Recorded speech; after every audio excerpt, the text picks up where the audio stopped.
Friends, हम stomach के बारे में बात कर चुके हैं, तो अब हम आ जाते हैं एलिमेंट्री कैनाल के 7th पार्ट स्मॉल इंटेस्टाइन के बारे में बात करने।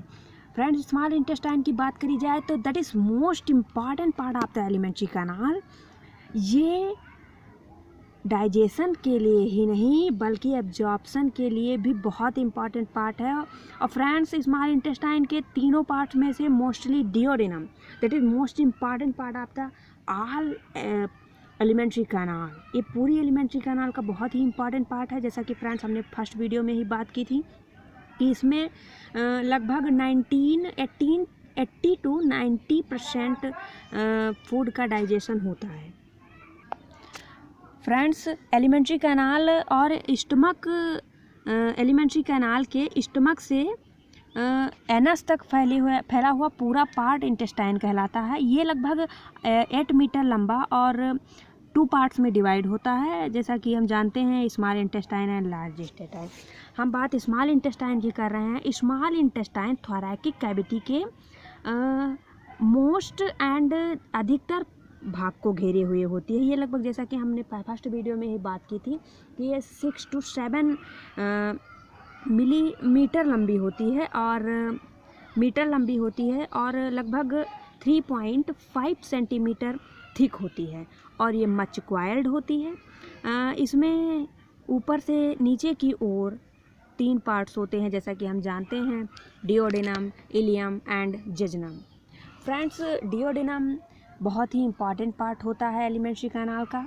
ये लगभग 30 सेंटीमीटर लंबा एंड बिना क्वाइल्ड, ये क्वाइल्ड नहीं होता है। हमने देखा था स्टमक में ही ये सी शेप्ड स्ट्रक्चर इसका होता है, ये पर ये क्वाइल्ड नहीं होता है।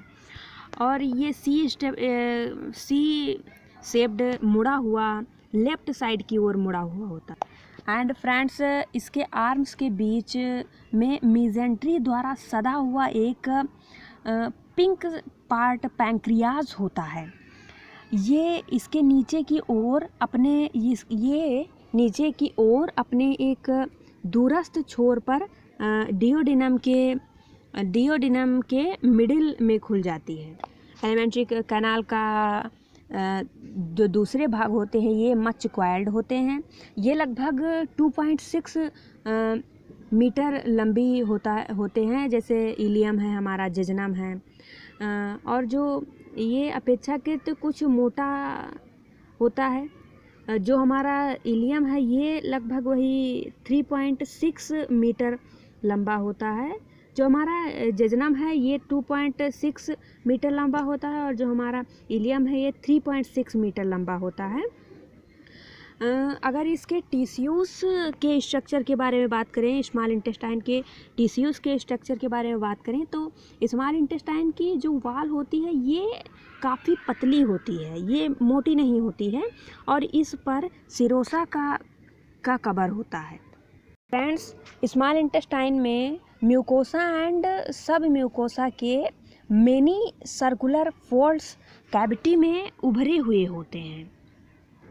जैसा कि फ्रेंड्स हम यहाँ स्ट्रक्चर में देख सकते हैं कि स्ट्रक्चर में सभी पार्ट्स बहुत ही अच्छे से दिखाए गए हैं। ये जो सर्कुलर फोल्ड्स दिखाए गए हैं, ये यहाँ सब म्यूकोसा भी हमारी दिखाई गई है, ये म्यूकोसा भी हमारा दिखाया गया है, सिरोसा दिखाया गया है। और बिलाइस में बात करें तो वेन, आर्टरी और इपीथीलियल सेल्स, कैपिलरी नेटवर्क और लिम्फेटिक वेसल्स सभी बहुत ही क्लियरली यहाँ पे दिखाए गए हैं।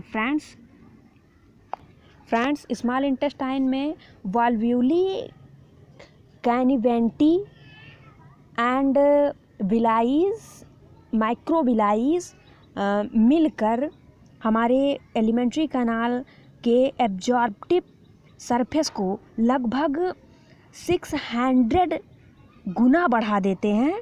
अनुमानतः अगर अनुमान लगाया जाए, गेस किया जाए, तो पूरा एब्जॉर्प्टिव जो सरफेस है ये लगभग एक टेनिस फील्ड के बराबर होता है। ये पूरा जो हमारा एब्जॉर्प्टिव एरिया हो जाता है ये टेनिस मैदान के बराबर हो जाता है। फ्रेंड्स, बिलाइस के बीच जो म्यूकस मेम्ब्रेन के फोल्ड्स के लैमिला प्रोपेरिया के भीतर धंसकर इंटेस्टाइनल ग्लैंड बनाते हैं, जिन्हें क्रिप्स ऑफ लिबरखन कहते हैं। फ्रेंड्स, ये जो हमारा क्रिप्स ऑफ लिबरखन है, that is most important part of the intestinal gland, जैसा कि हमने फर्स्ट वीडियो में ही बात कर ली थी।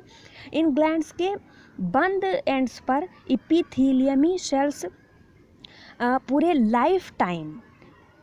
लाइफ टाइम मियोसिस अर्थात समसूत्रण अर्थात माइटोसिस द्वारा डिवाइड होती रहती हैं इन्हें स्टेम सेल्स कहते हैं। एंड फ्रेंड्स, इनसे डिवाइड होती हुई 4 टाइप की सेल्स बनती हैं, जिन्हें जाइमोजिन सेल और सेल ऑफ पेनीथ, सेकंड को इंटेरोइंडोक्राइन सेल, थर्ड को गॉबलेट सेल एंड फोर्थ को एब्जॉर्प्टिव सेल ऑफ इंटेरोसाइट्स कहते हैं। सो फ्रेंड्स, हमने स्मॉल इंटेस्टाइन के स्ट्रक्चर को देख लिया, हमने स्मॉल इंटेस्टाइन के वाल के स्ट्रक्चर को, उसके बिलाइस के स्ट्रक्चर को देख लिया, और हमने पूरी स्मॉल इंटेस्टाइन के सभी पार्ट्स को बहुत अच्छे से समझा और जाना। अब फ्रेंड्स, हम बात करेंगे लार्ज इंटेस्टाइन के बारे में। सो फ्रेंड्स, हम यहाँ देख सकते हैं कि लार्ज इंटेस्टाइन जो हमारा है ये 2 पार्ट्स में कंप्लीट होता है, caecum and vermiform appendix and colon. और जो हमारा कोलॉन होता है ये 4 पार्ट्स में कंप्लीट होता है, ascending, transverse, descending and. Friends, structure में हम लार्ज इंटेस्टाइन को देख पा रहे हैं, इसके सभी पार्ट्स बहुत ही अच्छे से क्लियर हमें दिख रहे हैं।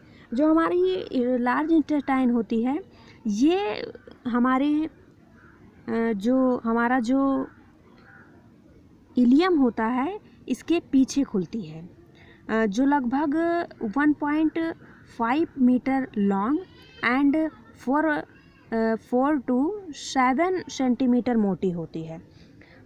जो हमारी लार्ज इंटेस्टाइन होती है ये थोरैकिक कैविटी के निचले राइट पार्ट से स्टार्ट होती है, और इसके पार्ट्स के बारे में हम जानते ही हैं, caecum, colon and vermiform appendix. तो फ्रेंड्स, हम स्ट्रक्चर में सभी पार्ट्स को देख लेते हैं।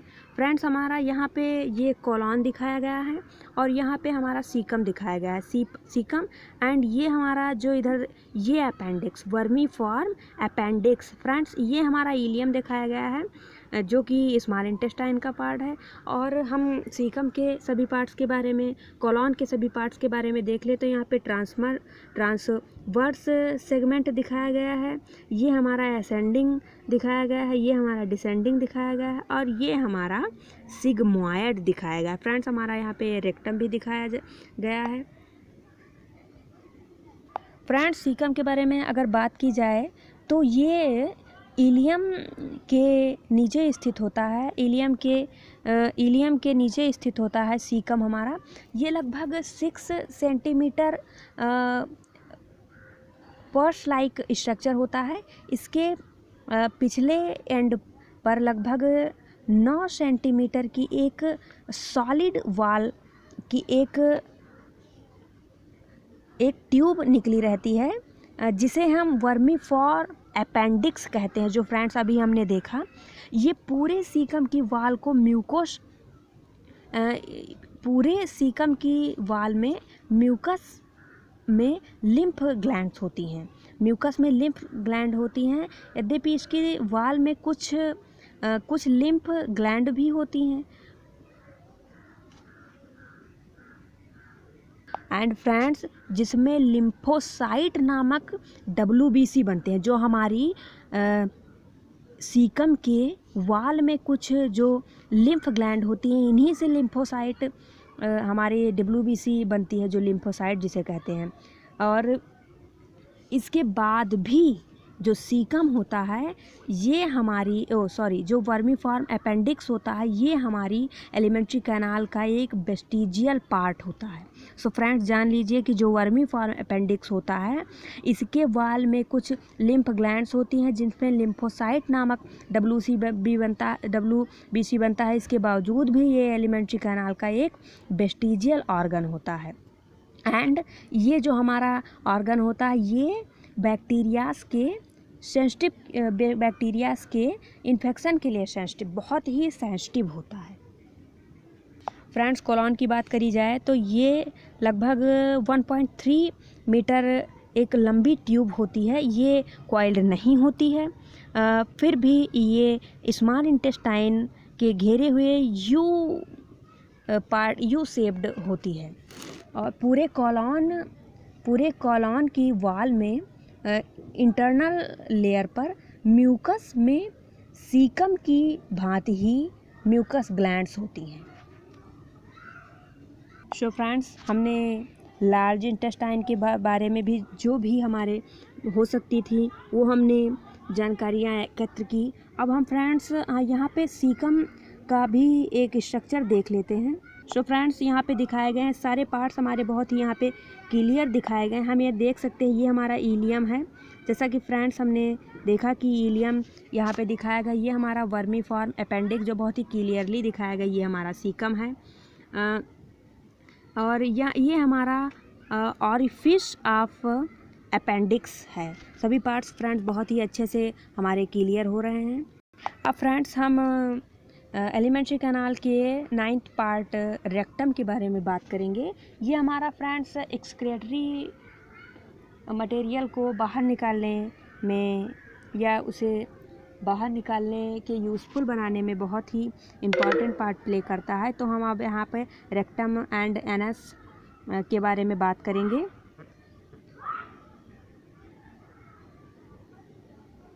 सो फ्रेंड्स, हम यहाँ स्ट्रक्चरली देख सकते हैं हमारा रेक्टम एंड एनस यहाँ पे दोनों दिखाए गए हैं। ये हमारा फ्रेंड्स रेक्टम है एंड ये हमारा एनस दिखाया गया है। इसमें ये एनाल कैनाल हमारी दिखाई गई है, ये एनाल कैल्यूम दिखाया गया है, ये इंटरनल एनाल स्पेंक्चर ये हमारा इनवॉल्यूटरी है, और ये जो स्ट्रक्चर ये एक्सटर्नल एनाल स्पेंक्चर दिखाया गया है ये हमारा वॉल्यूटरी है। फ्रेंड्स जो हमारा रेक्टम होता है ये लगभग 12 to 14